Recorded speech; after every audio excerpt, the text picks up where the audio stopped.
Hi అండి. అందరూ ఎలా ఉన్నారు? బాగున్నారా? రాజస్థాన్‌లోనే నేను అబ్జర్వ్ చేసినంత వరకు అయితే ఇక్కడ చాలామంది కూడా ఎక్కువగా పూజలు చేస్తుంటారండి. సో, ఎర్లీ మార్నింగ్ అందరూ కూడా ఫస్ట్ ఆఫ్ ఆల్ సూర్య భగవాన్‌కి నమస్కరించి సూర్యుడి పూజ అయిపోయిన తర్వాతే వాళ్ళు ఏ పనులైనా సరే స్టార్ట్ చేస్తుంటారనమాట.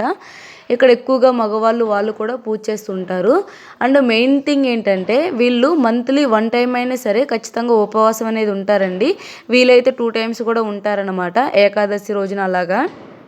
చిన్నవాళ్ళ నుంచి పెద్దవాళ్ళ వరకు కూడా చాలామంది వరకు కూడా ఉపవాసం అయితే ఉంటుంటారు.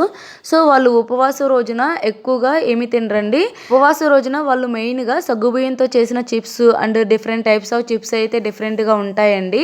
వాటినైతే తింటారనమాట ఉపవాసం రోజున వీళ్ళైతే. అండ్ ఇప్పుడు మీరు చూస్తున్నారు కదా! ఈ హల్వాను కూడా ప్రిపేర్ చేసుకొని తింటారనమాట. సో, ఈ హల్వా స్పెషల్ ఏంటంటే ఇది రాజుగారి ఆట అనేసి అయితే ఉంటదండి దీని పేరు.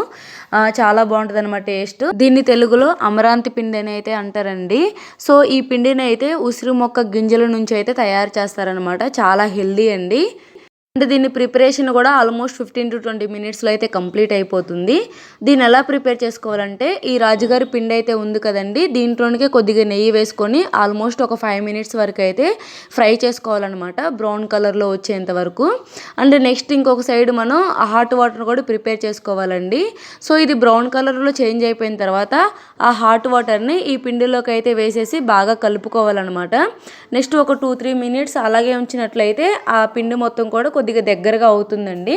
దాంట్లోనికే మనకు సరిపడా పంచదార అయితే యాడ్ చేసుకోవాలి. పంచదార అంతా కూడా మెల్ట్ అయ్యేంత వరకు ఒక 5 మినిట్స్ వరకు అయితే మనం బాగా కలిపేసుకోవాలన్నమాట. ఇలా కలిపేసుకున్న తర్వాత మొత్తం కూడా ఆల్మోస్ట్ హల్వా అయితే కంప్లీట్ అయిపోతుందండి. సో దీంట్లోనికే ఫైనల్గా జీడిపప్పుని అంటే డ్రై ఫ్రూట్స్ని ఇలా అయితే వేసుకోవచ్చు అనమాట. జీడిపప్పు, బాదం పప్పు వీటిలన్నిటిని కూడా. సో ప్రిపరేషన్ అనేది కంప్లీట్ అయిపోయిందండి. హల్వా కూడా రెడీ అయిపోయిందనమాట. Thank you for watching.